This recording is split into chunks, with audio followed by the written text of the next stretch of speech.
আমার চ্যানেলে তোমাদের সকলকে স্বাগত। আজ আমরা ক্লাস 5-এর রায়ান মার্টিন প্রশ্নবিচিত্রা থেকে পরিবেশের তৃতীয় পর্যায়ক্রমিক মূল্যায়নের সপ্তম স্কুল সলভ করব।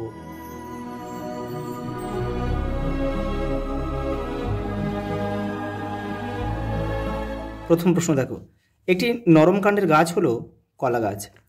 আমরা গাছ লাগাই অরণ্য সপ্তাহে। সূর্য হলো একটি নক্ষত্র।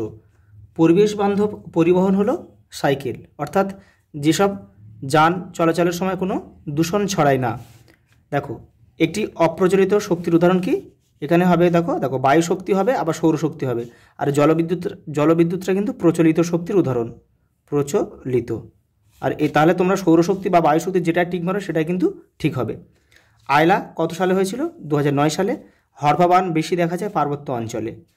অনেক আগে মানুষ জলের উপর দিয়ে ভেলায় চেপে যেত। জৈব গ্যাস পাওয়া যায় গোবর থেকে। জেনারেটর যন্ত্রটি চলে কার সাহায্যে? ডিজেলের সাহায্যে। কয়লা পুড়িয়ে তৈরি হয় তাপবিদ্যুৎ। দেখো, ঠিক বা ভুল নির্বাচন করো। পুরনো দিনের মানুষ পোশাক পরতে জানতো, এটা কিন্তু ভুল, তারা কিন্তু পোশাক পরতে জানতো না। আর পরেরটা দেখো, বন্যার ফলে নদীর পাড়ের ক্ষতি হয়, এটা কিন্তু ঠিক। পরেরটা দেখো, শাঁকালো গুল্ম জাতীয় গাছ, এটা মিথ্যা, এটা হবে লতানো গাছ। গাছের পাতা থেকে কার্বন ডাইঅক্সাইড পায়, এটা ভুল, এটা হবে অক্সিজেন পায়। কচ্ছপ শিকার করে বেআইনি, এটা ঠিক। কয়লা খনির ভিতর ঢুকলে অনেক সময় শ্বাসকষ্ট হয়, এটাও ঠিক।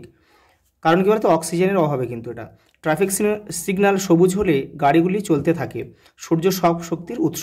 রয়্যাল বেঙ্গল টাইগার পশ্চিমবঙ্গের সুন্দরবনে থাকে। জলবিদ্যুৎ কেন্দ্রে পাখার মতো যন্ত্রটিকে বলে টারবাইন। নোংরা জলে সাঁতার কাটলে ত্বকের সমস্যা হয়। 18 বছরের কমে মেয়েদের বিয়ে দেওয়া দণ্ডনীয় অপরাধ। চীন দেশে প্রথম কাগজ তৈরি হয়। দেখো, এটা স্তম্ভ দিয়েছে, দেখো কেউ কিন্তু তীর চিহ্ন দিয়ে মেলাবে না। দেখো, বনে থাকে বাঘ, এটা কিন্তু দেখো এটা রবীন্দ্রনাথের লেখা একটা ছড়া।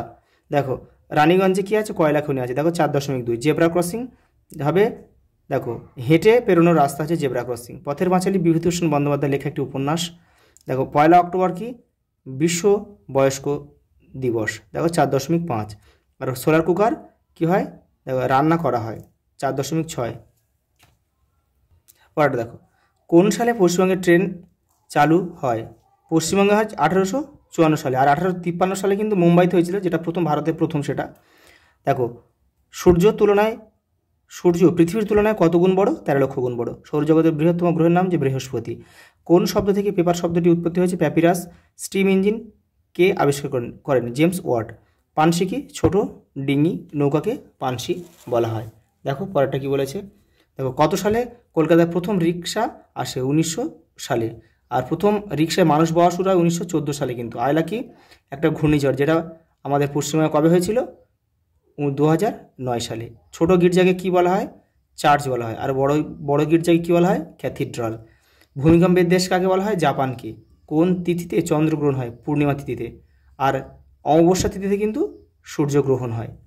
দেখো জীবাশ্ম জ্বালানি কাকে বলে? উদাহরণ দাও। দেখো, তোমাদের বইয়ের 134 নম্বর পেজে রয়েছে উত্তরটা, এই যে এখান থেকে করে নেবে। পরেরটা দেখো, শিশুদের অধিকারগুলি কী কী? তোমাদের বইয়ের 176 নম্বর পেজ দেখো, এই যে হলুদ বক্সটা, এটাই করতে হবে। দেখো পরেরটা কী বলেছে? দেখো, সৌরশক্তি কি? তোমাদের বইয়ের 136 নম্বর পেজে উত্তরটা রয়েছে। দেখো, এই যে সূর্যের আলো সোলার প্যানেলে ফেলে বিদ্যুৎ শক্তি বা সৌরশক্তি তৈরি করা হয়, যা দিয়ে কিন্তু ক্যালকুলেটর বা বিভিন্ন যন্ত্রপাতি কিন্তু চালানো হয়। পরেরটা দেখো, দুটি অবলুপ্ত পাখির নাম লেখো। দেখো, হুইয়া পাখি আর মরিশাসের ডোডো পাখি। আর হুইয়া পাখি কিন্তু তাদের সুন্দর পালকের জন্য কিন্তু মানুষ তাদের পুরো প্রজাতিটাকেই ধ্বংস করে ফেলেছে। দেখো, সোলার কুকার কি? দেখো তোমাদের বইয়ের 137 নম্বর পেজে রয়েছে। দেখো, আগের সেটআপ কিন্তু আমরা করেছি। দেখো, এই যে 6 নম্বর সেটআপ করেছি। দেখো, সোলার কুকার কাকে বলে? এটি এমন একটি যন্ত্র যা রান্না করার জন্য সরাসরি সূর্যের আলো ব্যবহার করা হয়। দেখো পরের প্রশ্ন, স্বাস্থ্য ভালো রাখতে আমাদের কী কী করা উচিত? 154 নম্বর পেজে রয়েছে কি আমাদের কী কী করা উচিত। দেখো, সাঁতার কাটা উচিত, নিয়মিত ব্যায়াম করা উচিত, প্রতিদিন নিয়মিত হাঁটা উচিত, আর প্রচুর জল খেতে হবে, আর স্বাস্থ্যসম্মত খাবার খেতে হবে। তাহলে কিন্তু আমাদের স্বাস্থ্য ভালো থাকবে। ভূমিকম্পের ফলে কী কী সমস্যা হতে পারে? দেখো, তোমাদের বইয়ের 160 নম্বর পেজে রয়েছে। এই দেখো, প্রাকৃতিক দুর্যোগ ভূমিকম্প, কিন্তু এখানে এতটা গুছিয়ে দেওয়া নেই। দেখো, আমি তোমাদের এখানে করে দিয়েছি, এটা তোমাদের লিখবে। এই দেখো, বাড়িঘর ভেঙে যেতে পারে, প্রচুর মানুষ মারা যেতে পারে, প্রচুর সম্পত্তি নষ্ট হতে পারে, সমুদ্রে জলোচ্ছ্বাস দেখা দিতে পারে। দেখো পরটা কী বলে? দেখো, লাস্ট প্রশ্ন, সূর্যগ্রহণের ছবি আঁকো। দেখো 163 নম্বর পেজ, এই ছবিটা তোমাদের আঁকতে হবে, এটাই আঁকবে। তোমাদের কিন্তু এই চ্যানেলে কিন্তু আরও তোমাদের এইসব পরিবেশের প্রশ্ন ছাড়া রয়েছে, সেট ছাড়া রয়েছে। তোমরা চ্যানেলের প্লেলিস্টে যাবে, গিয়ে ওখান থেকে তোমরা কিন্তু সব ভিডিও পেয়ে যাবে। আজ এই পর্যন্ত, দেখা হবে পরের ভিডিওতে।